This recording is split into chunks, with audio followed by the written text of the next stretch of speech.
Salut les self-rénovatrices, salut les self-rénovateurs, j'espère que vous êtes en top forme en ce moment.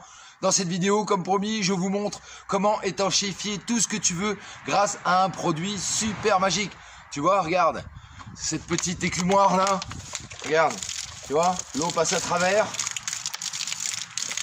Je vais te montrer comment étanchéifier où ça, une toiture, une gouttière, un seuil de porte, un appui de fenêtre, des fissures sur des murs et j'en passe et des meilleurs. Allez, c'est parti.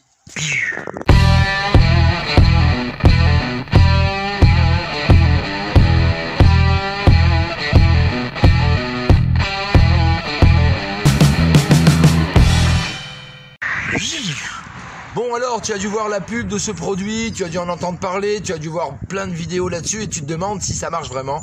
Moi je vais te prouver que ça fonctionne, forcément, je l'ai déjà testé. Donc voilà le produit, tu vois, c'est un scellant, voilà. Forcément que toutes tes surfaces doivent être super propres, nickel, débarrassées de toute poussière, de morceaux qui pourraient se désagréger. Je parle des fissures sur les murs, des briques ou des tuiles sur un toit cassé, il y a des petits morceaux, faut les enlever. Les plaques de fibro, en terre cuite, etc. ou peu importe, c'est pareil, il faut bien les décaper, tout nickel, propre, impeccable. Et ensuite, eh bien tu vois, c'est une pâte blanche comme ça, ok. Et en fait, voilà, tu vois, ben, mon petit écumoire là, hop, mon petit chapeau, hop, eh bien je viens remplir. Alors on voit que y a des endroits où c'est pas encore fait, des endroits où c'est fait, voilà.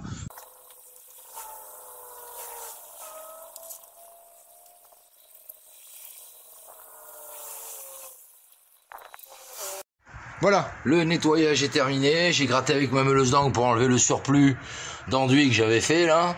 J'ai bien nettoyé mes angles, ok, j'ai bien gratté, j'ai enlevé tout l'ancien silicone. Alors là, il va rester des petites taches. Tu vois, sur le PVC de silicone, un peu sur la barre de seuil en alu, là ici, j'ai beau avoir gratté, tu vois, il en reste un peu, il va falloir que je finisse de gratter. Mais après, tout ça, il va falloir le nettoyer. Alors, pas la peine de nettoyer à grande eau, parce qu'il faut attendre que ce soit bien sec pour passer ce gel coat là. Donc, ce qu'on va faire, pour enlever toutes les traces de gras, etc., partout, tout le tour de la menuiserie, eh bien, je vais directement utiliser du vinaigre blanc à 10%, c'est le plus simple, pas la peine d'acheter des produits dégraissants ou de l'alcool ménager, ça peut faire le même boulot. Et je vais bien nettoyer toute ma menuiserie partout et je vais faire tout le tour. Comme ça, le produit, je vais le passer même sur mon enduit que j'avais fait là, ok? Comme ça, je suis sûr que comme la pluie vient souvent comme ceci, ben, je suis sûr que même si ça venait à s'infiltrer plus haut et après passer entre la maçonnerie et la menuiserie et venir mouiller l'intérieur de ma pièce, eh ben ça n'arrivera plus. Le seuil est tout beau, tout propre, tout décapé, plus de poussière, plus rien. Et j'en ai profité pour mettre du scotch de masquage là, tu vois, de chaque côté. Mais comme ça, ça va permettre que le gel coat, il n'y en ait pas partout, que je barbouille pas tout le cadre de ma fenêtre, toute la menuiserie, ça serait dommage. Et j'en ai mis bien évidemment jusqu'en haut, hein, voilà, comme ça, et j'ai laissé 2-3 mm tout le tour pour que le gel coat fasse quand même l'étanchéité entre la menuiserie et la maçonnerie. Allez, application. Donc comme je te disais, voilà comment c'est fichu, hein, c'est une sorte de miel, tu vois, un gel, comme son nom l'indique, gel coat, hein. Voilà, donc, eh bien, on va en passer partout. Et en fait, c'est un peu comme un bouche-port, hein. Alors au début, on en passe une couche comme ça.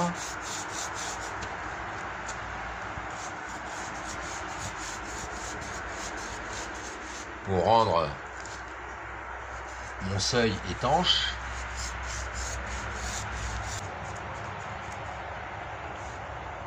Alors maintenant, je vais en prendre un peu plus et je vais venir le mettre dessous, là, ici. Sous ma barre de seuil.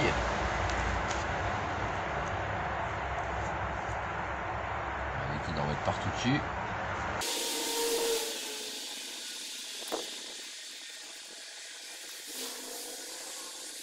Alors, comme c'est transparent, normalement, après, ça doit plus se voir.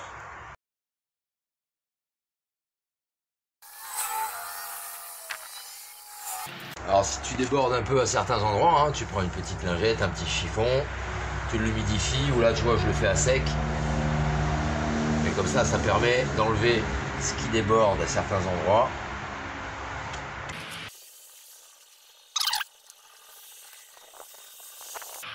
Maintenant, j'attaque les 2 tableaux, je fais le tour et je te montre. Voilà, la première passe est faite, je te fais jeter un œil. Donc voilà ce que ça donne, hein. Donc là, il y en a peut-être un peu trop, il va falloir que je repasse mon pinceau correctement. Ok, mais voilà ce que ça fait. Alors là, c'est la première passe, première couche. Pour vraiment que ce soit nickel et que ça fasse bien son office, il faut 2 à 3 couches, suivant l'épaisseur et suivant ce qu'il y a à reboucher. Voilà, et puis j'ai fait aussi les angles. Alors on le voit pas trop, hein. Bon, il y a quand même du produit un peu sur mes bandes de masquage. Là, tout de suite maintenant, ce qu'il faut que je fasse, c'est que j'enlève le scotch de masquage. Faut pas le laisser, parce que là, il faut attendre 48 heures que ça durcisse, que ça sèche, que ça prenne. Parce qu'après, sinon, tu peux être sûr que ça va coller aussi au scotch de masquage. Et quand je vais l'enlever, je vais décoller cette petite membrane qui aura pris sur le bord de ma menuiserie. Allez, je m'occupe de ça.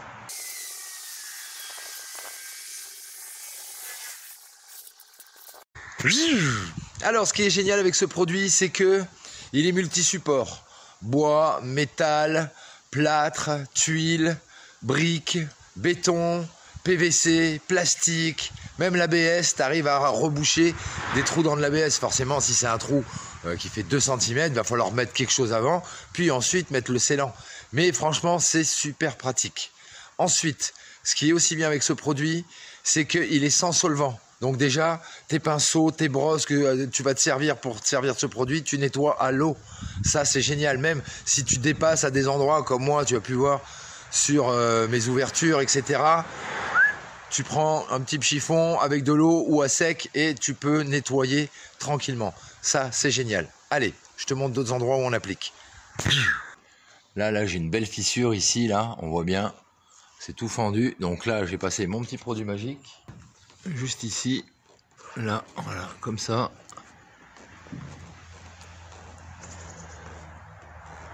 Alors j'ai nettoyé avant, hein. Hop.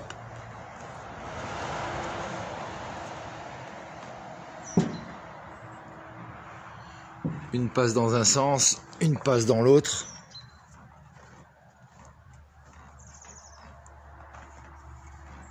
Là, voilà. On passe à la deuxième couche sur notre petit chapeau chinois, notre écumoire. Enfin, rebelote, hein. On repasse gentiment du produit. Pas la peine d'en mettre des grosses épaisseurs.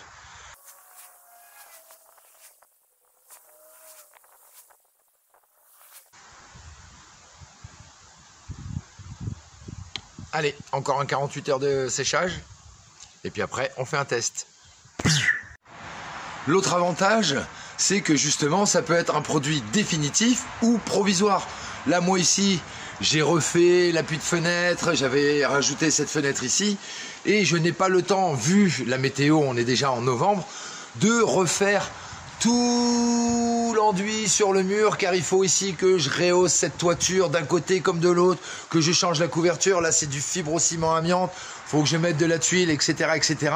Mais j'ai quand même besoin d'étanchéité parce que ici, la cuisine derrière, c'est déjà lainé, raillé, plaqué, etc.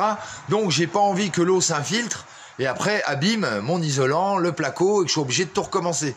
Donc, provisoirement, eh bien, j'en ai passé ici sur les maçonneries. Là, ici aussi, d'ailleurs, je sais pas si tu vois, on voit que le produit, il brille.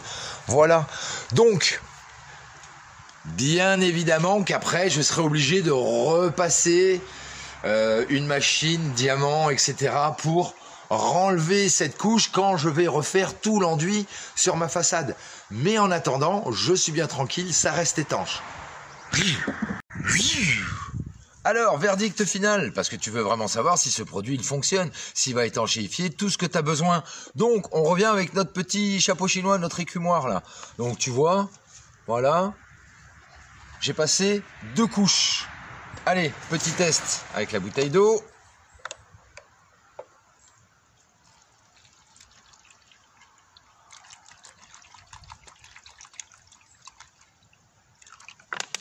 Là. Voilà, on va attendre 10-15 secondes. On passe la main en dessous. Et ma main est sèche. Voilà, pas une trace d'humidité.